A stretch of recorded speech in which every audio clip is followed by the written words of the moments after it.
কি খবৰ বন্ধুসকল, ওয়েলকাম জনালো। আজিৰ টপিকটো হল ASF মানে কি? ASF মানে আফ্ৰিকান সোয়াইন ফিভাৰ। অসমীয়াত ক'বলৈ গ'লে আফ্ৰিকাৰ পৰা অহা গাহৰিৰ শৰীৰত এবিধ জ্বৰ। গাহৰিৰ ক্ষেত্ৰত আমি তিনিটা প্ৰধান বেমাৰ দেখিবলৈ পাওঁ আৰু সেয়া হৈছে classical swine fever, African swine fever আৰু সোয়াইন ফ্লু। গাহৰিৰ ক্ষেত্ৰত দেখা দিয়া ক্লাছিক সোয়াইন ফিভাৰ ৰোগৰ চিকিৎসা সম্ভৱ। জ্বৰ, ছয়কুণীয়া গা, যিসমূহ গা ৰঙা নিচিনা হয়, তেতিয়াই আমি গম পাব লাগিব সেয়া গাহৰিৰ গাত ক্লাছিকেল সোয়াইন ফিভাৰ আছে। এই লক্ষণ দেখা দিলেই অতি সোনকালে ডক্তৰৰ পৰামৰ্শ লৈ চিকিৎসা কৰিব লাগে। এই ৰোগ বিয়পোৱা ৰোগ নহয়। Swine flu. সোয়াইন ফ্লুক বৰ্তমান ইনফ্লুৱেঞ্জা এ অথবা H1N1 ফ্লু বুলিও জনা যায়।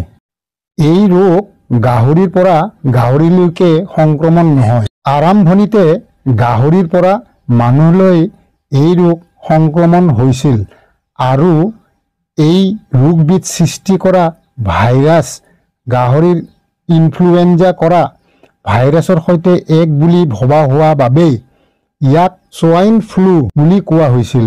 বহুতে এই ৰোগক pig influenza, hog flu, pig flu, Mexican flu, new flu বুলিও কয়।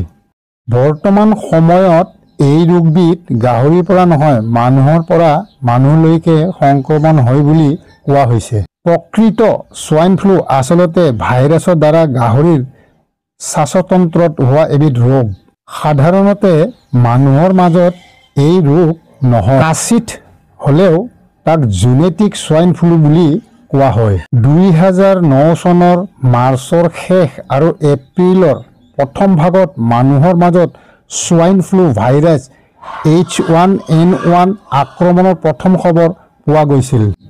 এই ঘটনা ঘটিছিল মেক্সিকাত। পৰৱৰ্তী সময়ত ই পৃথিৱীৰ কেইবাখনো দেশলৈ সংক্ৰমিত হৈছিল। পিছত গম পোৱা গ'ল যে মানুহৰ শৰীৰত সৃষ্টি হোৱা এইবিধ ৰোগৰ মূল কাৰণ আচলতে গাহৰি, চৰাই আৰু মানুহৰ ইনফ্লুৱেঞ্জা কৰা ভাইৰাছৰ জেনেটিক পদাৰ্থ থকা ইনফ্লুৱেঞ্জা এ H1N1 ভাইৰাছৰ বিধহে। গাহৰিৰ পৰা মানুহৰ দেহলৈ সংক্ৰমণ ঘটা ৰোগটোই হ'ল সোয়াইন ফ্লু। এই ৰোগ হ'লে জ্বৰ, চৰ্দি আৰু কাহ হয়, অৰ্থাৎ কৰোনাৰ দৰে লক্ষণসমূহে দেখা দিয়ে, কিন্তু এই ৰোগ হ'লে 7 পৰা 10 দিনৰ ভিতৰতেই নিৰাময় হয়।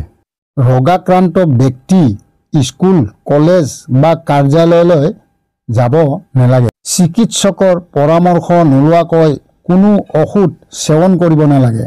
য'তে ত'তে থু, সেকাৰ আদি পেলাব নালাগে। সুস্থ ব্যক্তিৰ সৈতে হাত মিলোৱা, সাৱটি ধৰা, সামাজিক চুম্বন আৰু আন অভিনন্দনমূলক স্পৰ্শ আদি কৰিবলৈ নালাগে, কাৰণ ইয়াৰ দ্বাৰা আন ব্যক্তিৰ দেহলৈ ভাইৰাছ বিয়পিব পাৰে।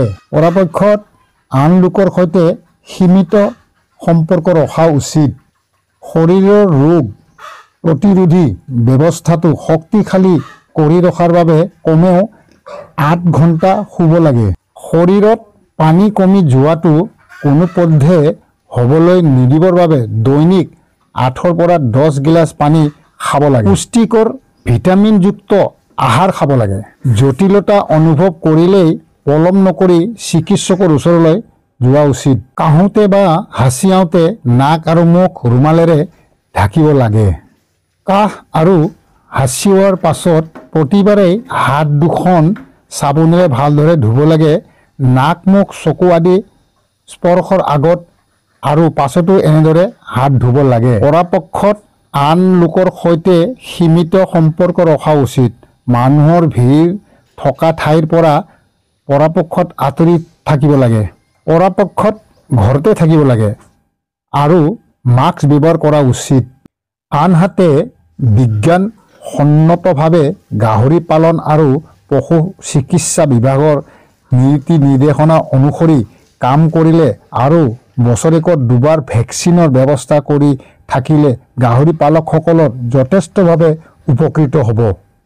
3 নম্বৰ, বহুত ভয়ংকৰ আফ্ৰিকান সোয়াইন ফিভাৰ। বন্ধুসকল, মই এটা কথা জনাব বিচাৰিছোঁ যে মই কোনো ডক্টৰ অথবা বৈজ্ঞানিক নহয়। মই কেৱল ট্ৰেইনিঙৰ জৰিয়তে আৰু কিতাপ পঢ়ি যিখিনি পাইছোঁ সেইখিনিহে আপোনালোকৰ ওচৰত দাঙি ধৰিছোঁ। কিবা ভুল হ'লে ক্ষমা কৰিব আৰু টপিক লৈ আহিছোঁ, ভালদৰে শুনিব।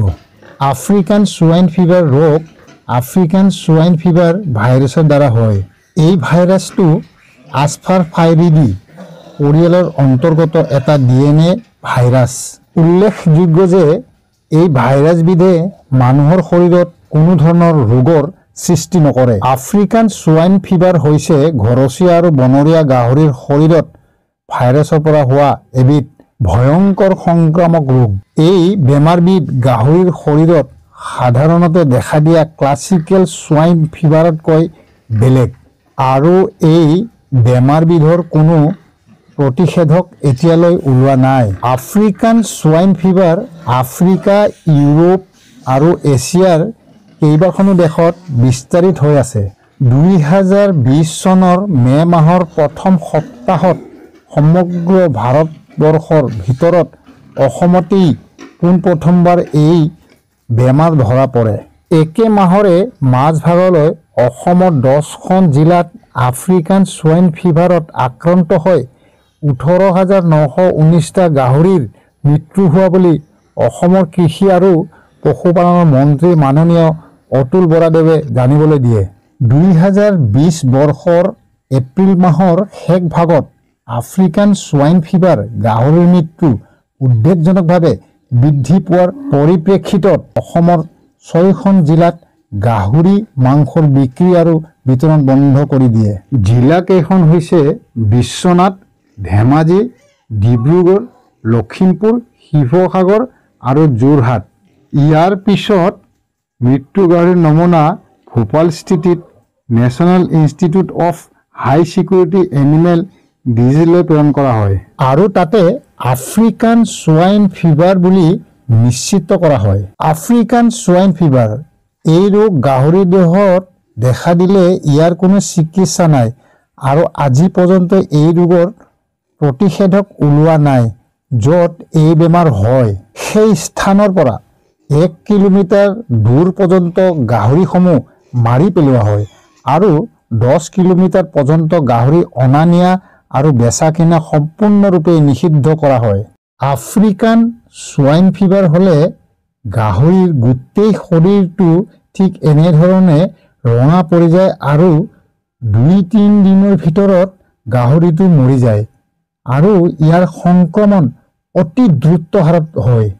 গতিকে বন্ধুসকল, আফ্ৰিকান সোয়াইন ফিভাৰৰ পৰা মুক্ত হোৱাৰ বাবে জৈৱ সুৰক্ষা বায়ো সিকিউৰিটি ব্যৱস্থাৱলী পালন কৰাটোৱে গাহৰি আৰু ফাৰ্ম বচাবলৈ একমাত্ৰ উপায়। দ্বিতীয়তে, ক্লাছিকেল সোয়াইন ফিভাৰ আৰু সোয়াইন ফ্লুৰ বাবে বছৰত 2বাৰ ভেকচিন দিয়া উচিত। ক্লাছিকেল সোয়াইন ফিভাৰ আৰু সোয়াইন ফ্লুৰ ভেকচিন উপলব্ধ আছে। আজিলৈ ইমানেই। ভালে থাকক, সুস্থ থাকক।